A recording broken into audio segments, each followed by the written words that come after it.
काठमाडौँका mayor Balen शाहले आफ्नो कार्यकक्षमा greater नेपालको नक्सा राख्दै गर्दा प्रधानमन्त्री प्रचण्डले भने संसदमै यसरी झुट बोले। संसदको नक्सा बारे कुरा भयो। भारतले नयाँ संसद भवनमा नेपालको लुम्बिनी र कपिलवस्तु सहितको भूगोल समेटेर अखण्ड भारतको नक्सा राखेपछि नेपालमा त्यसको व्यापक विरोध भइरहँदा आज हम बात करने वाले हैं ग्रेटर नेपाल के बारे में एक दफा फिर से, और ये नेपाल के एक मीडिया चैनल की तरफ से बात करने वाले हैं कि उन्होंने किस तरीके से ग्रेटर नेपाल बालिन शाह और इंडियन मीडिया को रिप्लाई दिया एक साथ, और शेयर करने वाले कि बालिन शाह ने क्यों ग्रेटर नेपाल का मैप लगाया, बालिन शाह के मैप लगाने के पीछे क्या ऐसा रीजन था कि उन्होंने ग्रेटर नेपाल का मैप लगाया। इसके अलावा हम ये भी बात करने वाले कि किस तरीके से उन्होंने इंडियन मीडिया को जवाब दिया। ये सारी बातें आज की वीडियो में होंगी, और ग्रेटर नेपाल की कुछ अहम बातें मैं आपको एंड में बताने वाला हूँ, वो भी काफी इंपॉर्टेंट बातें हैं। एंड तक क्लास में रहिएगा क्योंकि एंड में काफी सारी चीजें आपको जो है ना मिलने वाली, और वो चीजें आपके काम आ सकती है। तो चलिए आज की वीडियो को करते हैं शुरू करने से पहले आपसे वही गुजारिश है कि वीडियो को करें लाइक, चैनल को करें सब्सक्राइब। काठमाडौँका मेयर बालेन शाहले आफ्नो कार्यकक्षमा ग्रेटर नेपालको नक्सा राख्दै गर्दा प्रधानमन्त्री प्रचण्डले भने संसदमै यसरी झुट बोले। संसदको नक्सा बारे कुरा भयो। भारतले नयाँ संसद भवनमा नेपालको लुम्बिनी र कपिलवस्तु सहितको भूगोल समेटेर अखण्ड भारतको नक्सा राखेपछि नेपालमा त्यसको व्यापक विरोध भइरहँदा काठमाडौँ महानगरपालिकाका मेयर बालेन्द्र शाहले पनि त्यसको आफ्नै तरिकाले प्रतिकार गरेका छन्। आफ्नो कार्यकक्षमा ग्रेटर नेपालको नक्सा राखेर भारतमा शासन गरिरहेको तत्कालीन ब्रिटिस शासकसँग सुगौली सन्धि गरेर नेपालले आफ्नो धेरै भूभाग गुमाउनु परेको थियो। त्यसरी नेपालको भूभाग गुमाउनुभन्दा अघि नेपाल भित्र पर्ने विशाल भूभागलाई समेटिएको नक्सालाई ग्रेटर नेपाल भनेर भन्ने गरिएको छ। सो ग्रेटर नेपालको नक्सालाई बालेन शाहले आफ्नो कार्यकक्षमा राख्दै गर्दा नेपालले भने आधिकारिक रूपमा भारतको सरकारसँग यसबारेमा केही पनि बोलेको छैन। भन्न त भारतीय संसदमा राखिएको नक्साबारे प्रधानमन्त्री पुष्पकमल दाहाल प्रचण्डले आफ्नो भारत भ्रमणका क्रममा भारतका अधिकारीहरूसँग कुरा गरेको पनि भनेका थिए, तर त्यसको प्रतिकूल नेपालका परराष्ट्र मन्त्री एनपी साउद र भारतका परराष्ट्र प्रवक्ताले समेत सो बारेमा कुनै कुराकानी नभएको दावी गरेका छन्। नेपाल ने ये इश्यू उठाना नेपाल के लिए कोई जरूरी नहीं है, फिर ये बाउंड्री का बात नहीं है। ये आज से 2500 साल पहले वो गणराज्यों के नाम उसमें अंकित हैं करके वो फेसबुक में आया हुआ है, तो इस मामले में हमारी कोई बातचीत नहीं हुई। संसदको नक्सा बारे कुरा भयो। त्यसैले प्रचण्डले संसदमा झुटो बोलेको आरोप लाग्दै गर्दा बालेनको यो कदमलाई धेरैले सराहना गरेका छन्। तर बालेनले ग्रेटर नेपालको नक्सा आफ्नो कार्यकक्षमा राखेको विषयलाई कतिपयले उनको नाम नलिकन कटाक्ष पनि गरेका छन्। जस्तो कि अभिनेता तथा निर्माता दीपक राज गिरीले बालेनलाई भुइँको टिप्न नखोजौं, भएकोलाई जोगाउँ भन्ने सुझाव पनि दिएका छन्। बालेनको नाम उल्लेख नगरिकन उनले लेखेका छन्, अहिलेको सानो नेपाल त राम्रोसँग चलाउन नसकेर यो गति छ, यति ठूलो भाव भए के गर्थ्यो होला भन्दै मेयर बालेन शाहको कार्यकक्षमा अहिले ग्रेटर नेपालको नक्सा राखिएको स्थानमा यसअघि नेपालको 3D नक्सा झुन्ड्याएको थियो। नमस्कार, म बालेन शाह, प्रमुख काठमाडौँ महानगरपालिका। अहिले मेयर बालेन शाहको निर्देशन अनुसार पुरानो नक्सा हटाएर ग्रेटर नेपालको नक्सा राखिएको बताएको छ। पारिवारिक भ्रमणमा भारतमा रहेका मेयर शाहले भारत प्रस्थान गर्नुभन्दा अगाडि नै नक्सा फेर्ने निर्देशन दिएको र सोही निर्देशन अनुसार यही जेठ 25 गते बिहिबार महानगरपालिकाले मेयर शाहको कार्यकक्षमा ग्रेटर नेपालको नक्सा राखेको बताइएको छ। यसै सन्दर्भमा अब चर्चा गरौं भारतले जारी गरेको अखण्ड भारतको विषयमा प्रचण्डले कसरी झुट बोले भन्ने बारेमा। यसरी नै प्रश्न गरे, यो के हो यो नक्सा? नयाँ संसद भवनमा भारतले राखेको नक्सा बारे विभिन्न कोण प्रतिकोणबाट चर्चा भएको छ भन्दा उहाँहरूले दिएको जवाब। प्रधानमन्त्री पुष्पकमल दाहाल प्रचण्डले भारत भ्रमणका क्रममा भारतसँग अखण्ड भारतको मुरल बारेमा कुरा गरेको भन्दै नेपालको संसदमा बताएका थिए। यही जेठ 24 गते बुधबार संघीय संसदको राष्ट्रिय सभालाई सम्बोधन गर्दै आफूले भारत भ्रमणका क्रममा भारतीय संसदमा नेपालको भूभाग समेटिएको नक्सा राखेको समाचारको बारेमा भारतीय पक्षसँग कुरा गरेको बताएका थिए। तर भारतीय विदेश मन्त्रालयका प्रवक्ता अरिन्दिम बागचीले भने प्रधानमन्त्री प्रचण्डको भारत भ्रमणका क्रममा भारतको संसदमा राखिएको सो मुरलको बारेमा कुनै कुरा नै भएको थिएन। उनले भनेको भनाइ र प्रधानमन्त्रीले भनेको भनाइमा फरक देखिएको छ।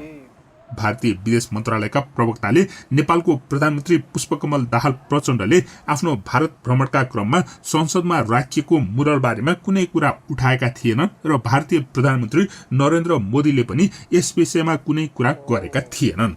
तर अर्कोतिर भने नेपालका प्रधानमन्त्री प्रचण्डले राष्ट्रिय सभामा सम्बोधन गर्दै भनेका छन्, पहिलो कुरा संसदको नक्साबारे कुरा भयो।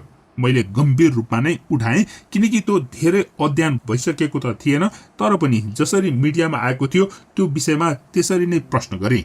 यो के हो? नयाँ संसद भवनमा भारतले राखेको नक्साबारे विभिन्न कोणहरूबाट चर्चा भएको छ भन्दा उहाँहरूले दिएको जवाब मैले प्रतिनिधि सभामा पनि भनेको थिएँ।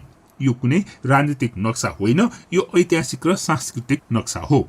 यसलाई राजनीतिक रूपले हेर्नु हुँदैन भन्ने उहाँहरूको जवाब थियो। यो ऐतिहासिक र सांस्कृतिक नक्सा हो, यसलाई राजनीतिक रूपले हेर्न हुँदैन भन्ने उहाँहरूको जवाब थियो।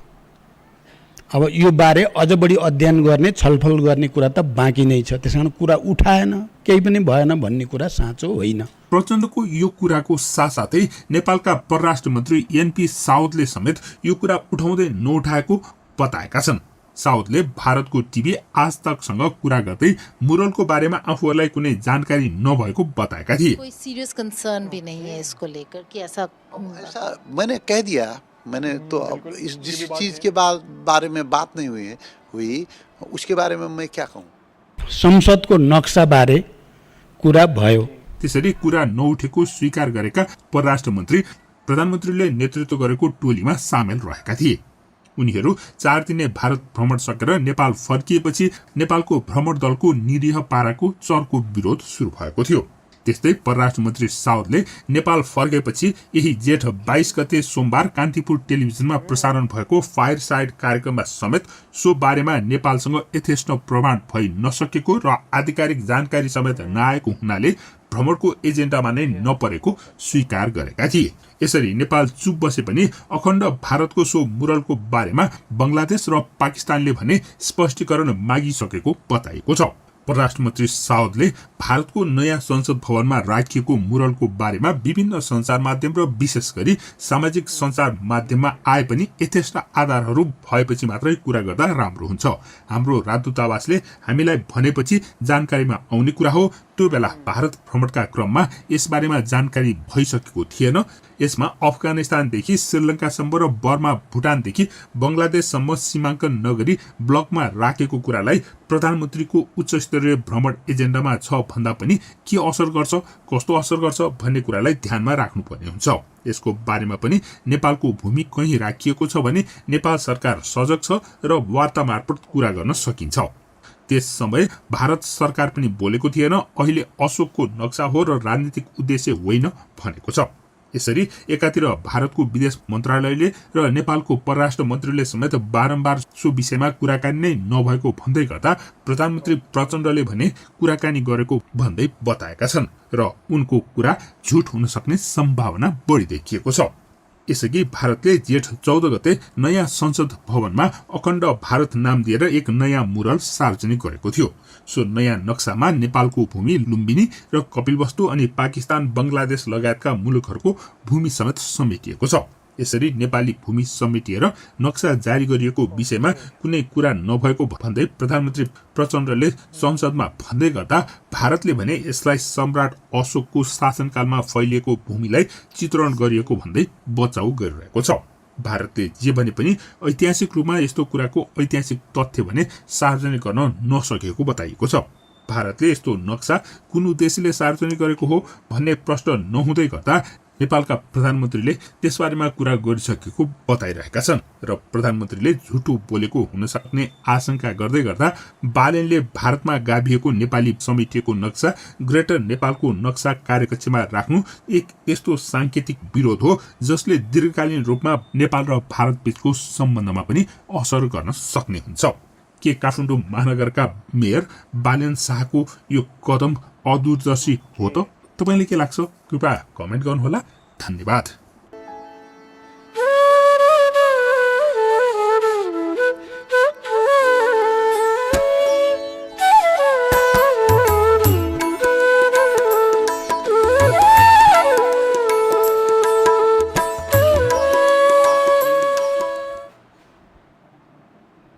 तो देख लिया आपने कि किस तरीके से बालिन शाह के बारे में बात की गई और बालिन शाह ने अपने ऑफिस में ग्रेटर नेपाल का मैप लगाया। तो जैसे आपको पता है कि इंडिया ने अपना एक नया मैप लॉन्च किया और नए मैप के बारे में फिर उन्होंने पूरे पाकिस्तान, पूरे नेपाल, पूरे बांग्लादेश, पूरे भूटान को अपने ही मैप पे दिखाया। तो वहीं नेपाल को भी अपना मैप लाजमी दिखाना था, क्योंकि पाकिस्तान तो चलो एक पार्ट हुआ करता था अखंड भारत का, बट नेपाल उनका पार्ट नहीं हुआ करता था। तो नेपाल ने अपना ग्रेटर नेपाल का मैप लॉन्च किया। ग्रेटर नेपाल का मैप लॉन्च करने के बाद किसने लॉन्च किया?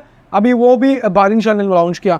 बालिन शाह इन दिनों में काफ़ी सीरियस चल रहे हैं इंडिया के साथ, और इंडियन मीडिया भी इनके ऊपर काफ़ी बातें कसता है, काफ़ी बातें सुनाता है इनको, क्योंकि एक या इस तरीके से हुआ, इन्होंने मैप लॉन्च किया और अगले दिन ये अपनी वाइफ का इलाज करने इंडिया गए। वापसी जब वहाँ से आए तो इंडियन मीडिया इनके ऊपर बातें कसने लगा कि यार ये तो इंडिया के साथ गद्दारी कर रहे हैं। फिर उसके बाद आपने देखा होगा कि इन दोनों में बालिन शाह दोबारा से काफ़ी वायरल हुए क्योंकि उन्होंने काठमांडू के अंदर, नेपाल की काठमांडू सिटी जो कैपिटल सिटी है, उसमें सारी हिंदी मूवीज़ के ऊपर बैन लगा दिया और वहीं पे कोई भी इंडियन मूवीज़ जो है रिलीज नहीं होगी। वहीं पे दारान सिटी से भी खबर आ रही है कि वहाँ पे भी पूरी बैन लग चुकी है, पोखरा सिटी के अंदर भी बैन लग चुका है। तो ये सारे बसेरे चीज़ें देखें तो ये उसके बदौलत है, बालिन शाह की बदौलत है। अब बालिन शाह कितना ज़बरदस्त काम कर रहा है वो आपको पता है, क्योंकि उन्होंने वैसे भी काफ़ी अच्छे काम किए। अब अगर हम यहाँ पे देखें तो ग्रेटर नेपाल की हिस्ट्री को तो इंडिया को ये जवाब लाजमी देना था, क्योंकि पाकिस्तान भी अगर हम देखें तो पाकिस्तान ने ये कह दिया कि भाई आप अपने मैप में पाकिस्तान नहीं देखो, बट पाकिस्तान की एक्चुअल कोई हिस्ट्री नहीं थी बहुत पुरानी कि पाकिस्तान एक अलग हुआ करता था, फिर वो इंडिया के साथ मिला, फिर टूटा। नहीं, इंडिया का ही पार्ट हुआ करता था, इंडिया से ही आज़ाद हुआ है। हिस्ट्री तो पहले की हिस्ट्री तो नहीं देखी जाती, आजकल की टाइमिंग देखी जाती है। तो उसके बदौलत फिर नेपाल ने अपना मैप लॉन्च किया और नेपाल ने जिस तरीके से बात की इंडियन मीडिया को तो मिर्चें लग गई और इंडियन मीडिया ने जो है ना फिर बहुत ही गुस्सा किया। तो ये सारी बातें थी जो ग्रेटर नेपाल के हवाले से करनी थी, आपके साथ वीडियो शेयर करनी थी कि आप लोगों को पता चल पाए, क्योंकि बहुत सारे लोगों को इसके बारे में नहीं पता। अब आप लोगों को नहीं पता तो आप लोगों को शेयर करना लाजमी होता है कि यार आपके साथ हम शेयर करेंगे तो आपको हिस्ट्री पता चलेगी, आप लोग जो है वो इन चीज़ों के बारे में पता चलेगा, तो आप लोग अपने आने वाले वक्त में, अपने आने वाले टाइम में ग्रेटर नेपाल की हिफाजत करेंगे। अगर आज की वीडियो आपको अच्छी लगी है तो वीडियो को करें लाइक, शेयर और चैनल को लाजमी सब्सक्राइब करें।